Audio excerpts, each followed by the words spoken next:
The Rock were to cross your mind, one of the first things that would pop into your head would probably be his physique. There's no two ways about it, the guy's built like an absolute monster, and he has been for what feels like forever. He's in that special class of celebrities that look like they're the ones protecting their bodyguards, and as the years go by, he only seems to be getting bigger.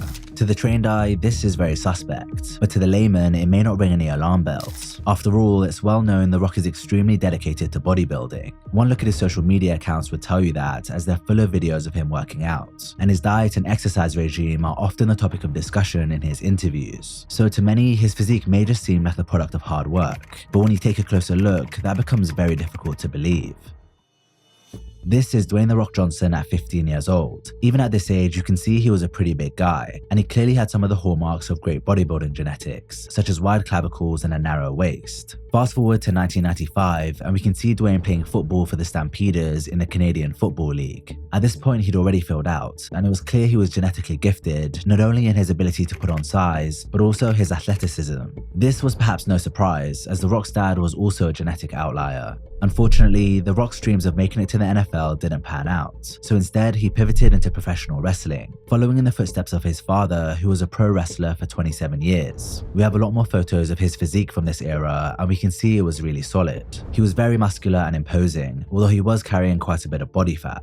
Over the years he spent in the WWE, he managed to lean out quite a lot, and by the time the 2000s rolled around, he had a far more defined and aesthetic body. You could argue he was already on the special sauce at this point, given how common it was for athletes to take drugs back then, especially in sports like wrestling, but his transformation looks like it could have been achieved naturally. As well as getting himself into better shape, The Rock had become one of the biggest stars in the WWE, with his effortless charisma and seemingly endless catchphrases making him well known even to non-wrestling fans. His marketability was through the roof, and Hollywood took notice. In 2001, The Rock landed his first movie role in The Mummy Returns, playing the Scorpion King, and the following year, a spin-off movie was released based on his character. This set the stage for a potential acting career, but Dwayne was still contracted to the WWE for 2 more years. He rode these last 2 years out, after which he made the decision to retire from wrestling to pursue acting more seriously. He'd been a pro wrestler for 7+ years at this point, and he wanted to move on while he was still on top, and he had his sights set on becoming just as, if not more successful in acting. At first, The Rock starred in more action-adventure movies like Welcome to the Jungle and Walking Tall, but from 2005, he shifted gears and started taking roles in drama and comedy movies. With the change in genre came a different set of standards, and we began to see a drastic change in his physique. Being an intimidating mass monster isn't suited to dramas or comedies in the same way it is to action movies, so Dwayne significantly downsized. This was most noticeable around 2007, when he starred in The Game Plan, sporting a much less bulky build. This didn't last long though, as within a few years, he returned to making action movies and put back on a lot of size. By 2011, when he landed his role as Hobbs in Fast and Furious 5, he looked bigger than ever before. At that point, you'd have had every right to suspect him of taking steroids, as not only was he the biggest he'd ever been, but also the leanest and most vascular. With this being his first movie role in an iconic and established franchise, The Rock wanted to dial in his physique as much as possible, and this was the result. He always pushes the envelope whenever he scores a big role, and following Fast and Furious 5, the next movie he sized up for was 2013's Pain and Gain. For this film, The Rock looked absurdly big, and any doubt about his PED use should have gone out the window. It's crazy looking at the size difference between him then and when he was trying his hand at drama and comedy movies. Even if you compare to his wrestling physique, you can see just how much extra size he put on, and this was at the age of 41 years old. Despite this, the following year, The Rock did an interview with Fortune where he denied taking steroids. He claimed not to have touched them since he was 18 when he tried them before college, going on to say, "Sure, you get a lot of people out there who will suspect and say shit. They want to negate the hard work you put in." I don't think anyone can dispute that The Rock puts in the work for his physique. Even on steroids, there's still no way he'd get to that size without nailing his training and nutrition for years. But despite what he would have you believe, thinking his physique is just the product of hard work would be naive, especially since it's only gotten better into his 50s. From 2014 onwards, The Rock took over Hollywood, starring in blockbusters such as San Andreas, Baywatch, Moana, Jumanji, and his own Fast and Furious spin-off. During this time, he got even bigger, with him posting a physique update in 2018 ahead of filming Hobbs and Shaw, weighing in at 260 pounds. The fact he was still taking his body to new extremes at that age was hard to believe, but he proceeded to take things even further. On November 14th, 2019, The Rock officially announced he would be playing Black Adam in a standalone DC movie. This was a huge move for Dwayne, who was hoping that Black Adam would resurrect the DC Extended Universe and kickstart a franchise like the original Iron Man did for the MCU. He set out to get in the best shape of his life and said he was working extremely hard dieting, training, and conditioning, unlike he has for any other role in his career. By December 2020, he was 17 pounds heavier than he was for Hobbs and Shaw in 2018, with little to no fat gain. Putting on this much lean tissue in 2 years as an advanced lifter is simply not possible naturally. And if you look at photos of him from the summer of 2021 when he wrapped up filming, he was truly the biggest and leanest he'd ever been despite being almost 50. Even though all the signs point to drug use, The Rock did an interview with Men's Health around this time where he claimed his primary goal is longevity. Being fit for longevity is my priority. This got brought up in a podcast between Joe Rogan and an online fitness educator, and this is what they had to say. He was on a Men's Health interview and he talks about how his #1 priority is longevity now. The Rock? Yeah, and I'm like, dude, like everything you're doing is like the hyper opposite of that. Like in terms of a diet, a lifestyle, potentially, but like the drug exposure to maintain the physique, to then do the superhero roles, to do the whatever at his age, like it's clearly not longevity focused. It's very much like, how much can I milk this right now with my brand sort of thing. He's like pretty fucking peaked in terms of like the last few years. He's definitely like turned it up a notch. At 50. Yeah. That's natural, bro. That's how could you think otherwise? Eats a lot of sushi. Yeah.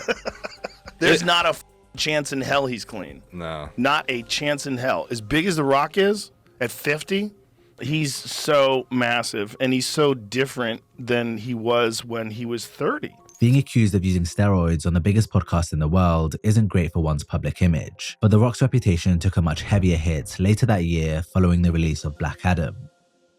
Black Adam received a very poor critical reception and suffered from the same problems a lot of The Rock's movies do. For one, it was really formulaic and predictable. You could probably guess what was going to happen within the first 10 minutes. But also, it felt like there weren't any real stakes for his character, at least none that could be taken seriously. This may or may not have been because of his contract. It's not commonly known, but The Rock has a no-lose clause in many of his action movie contracts that means he's never bested or beaten. It ensures he always gives as good as he gets, which ultimately limits the scope of his characters. The best action movies typically show the protagonist reaching a low point in the middle or second act of the movie, before overcoming the odds to make a triumphant return. But this doesn't really happen in The Rock's movies. Within weeks of Black Adam hitting theaters, reports started emerging that the film was set to make a huge loss. It was estimated it would lose Warner Brothers up to $100 million.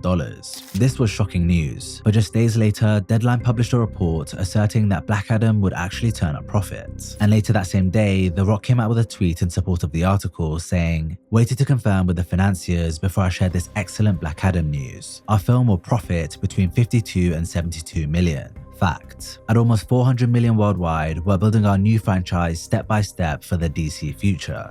The Rock was painting a very different picture of the movie's performance than most media sources. After a few days went by, a news story came out accusing Dwayne and his team of faking the numbers they posted, as well as being the ones to leak them to Deadline. According to Matthew Bellany, an investigative journalist and former attorney, their calculations were filled with false assumptions and were not to be believed. Someone made a post about this on Reddit that ended up getting a ton of engagement, and people weren't speaking very kindly about The Rock.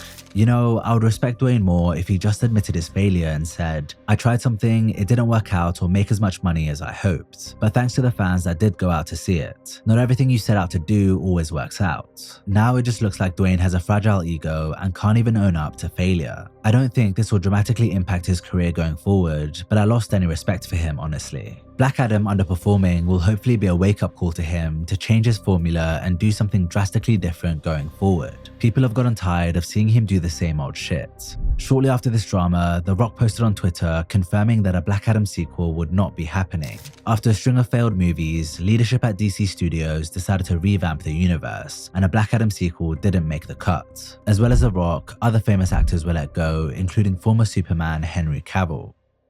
Just a few months on from this, reports emerged revealing new information about The Rock's involvement with Black Adam. Allegedly, The Rock had interfered with a lot of the decisions behind the scenes and tried to have his character take over the DC Extended Universe. For background, in the comics, Black Adam is the arch enemy of Shazam, and Warner Brothers initially intended to make a movie featuring both characters. But after reading the script, The Rock insisted that Warner Brothers separate them and give Black Adam his own movie. His reasoning was that having two origin stories in one movie would have less impact than if both characters had their own movies and met in a sequel to face off. Warner Brothers accommodated his request and both projects moved ahead independently. However, problems arose when The Rock didn't make good on his promise to tie in Black Adam with Shazam. According to a March 2023 article by The Wrap, The Rock vetoed a planned post-credit scene in Black Adam, which would have seen Shazam recruited into the Justice Society of America. This scene was then repurposed and used in Shazam: Fury of the Gods, but The Rock didn't allow them to use any of the Justice Society members that appeared in Black Adam. He was doing everything in his power to separate Black Adam and Shazam, and instead went to great lengths to manufacture a storyline between Black Adam and Superman. Presumably, this is because The Rock saw Shazam as a second-tier character in the DCEU and wanted Black Adam to play a central part like Batman and Superman. The Wrap reported that then DC Films head Walter Hamada actually vetoed a cameo by Superman in Black Adam, but Dwayne went over his head and got approval from Warner Brothers co-CEOs. He was trying to restructure the entire DC Extended Universe around him and Henry Cavill's Superman, but it all blew up in his face. After the Wrap article was published, Zachary Levi, who plays Shazam, openly supported it on an Instagram story, saying the truth shall set you free. Other factors also contributed to Warner Brothers cutting ties with The Rock, such as Dwayne pushing for producing credits on the animated film DC League of Super Pets, but then doing very little to promote it, and insisting on there being a bar featuring his tequila brand at the New York premiere of Black Adam, despite the film being rated PG-13. With all the meddling he did behind the scenes and the film's poor performance, it's no surprise there won't be a sequel, but The Rock has since played the whole thing off as being down to a change in leadership. You have people coming in who creatively, fiscally are going to make decisions that you may not agree with philosophically. So I think Black Adam was one of those movies that got caught in that web of new leadership. Following Black Adam, The Rock made an appearance in Fast X during a scene in the credits. This came as a surprise because back in 2021, he publicly said he wouldn't be returning to the franchise due to beef between him and Vin Diesel. Now they've apparently settled their differences and The Rock is set to star in the next Fast and Furious movie. So I am 100% confirming to you guys around the world that yes, it is true. Hobbs is back. Hobbs is back in the Fast and Furious franchise. I somehow doubt this would be happening if Black Adam had worked out, but I guess we'll never know. One thing that can't be denied about The Rock is that he's a marketing machine. At this point, he has almost 400 million followers on Instagram, which is around 5% of all the people in the world. And he takes advantage of that by relentlessly promoting his businesses. From his energy drink brand, to his Under Armour clothing line, to his ice cream company. The man is constantly selling something. But it's not just his businesses that he promotes. For years, The Rock has been selling the idea of him becoming the president of the United States. He's talked about it on talk shows, news channels, and podcasts dating back as far as 2016. You know, there's a national poll that just came out this past week. And by real news channels. Yeah. Like real news channels, real national poll that brought together Republicans and Democrats and saying that I would beat Donald Trump if we had an election today.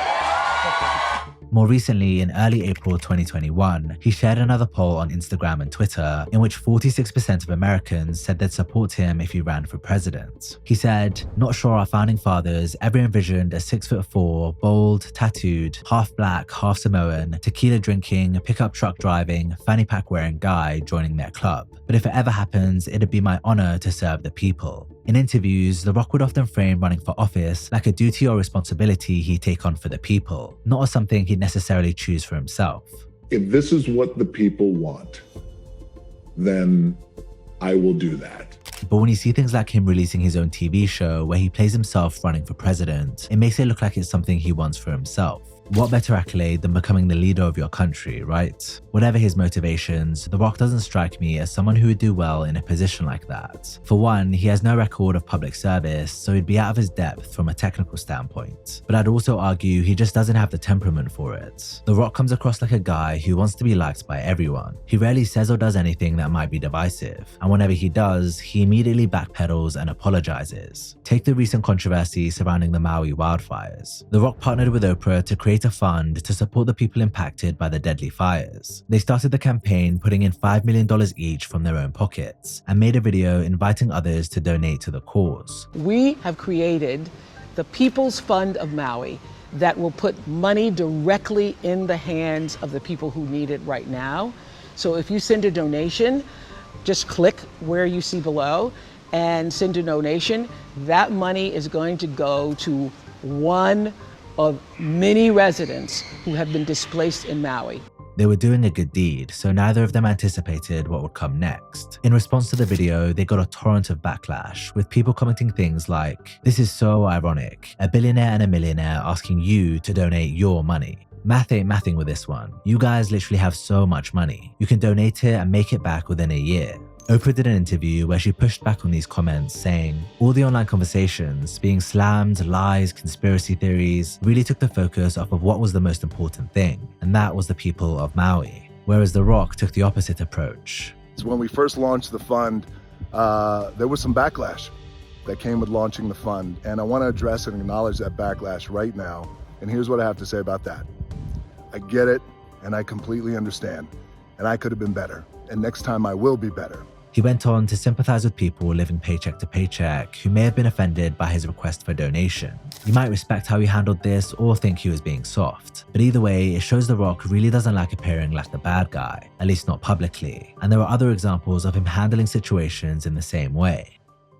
Recently, Dwayne has been doing the rounds on different shows, speaking about how he was approached by political parties at the end of 2022 that encouraged him to run for president.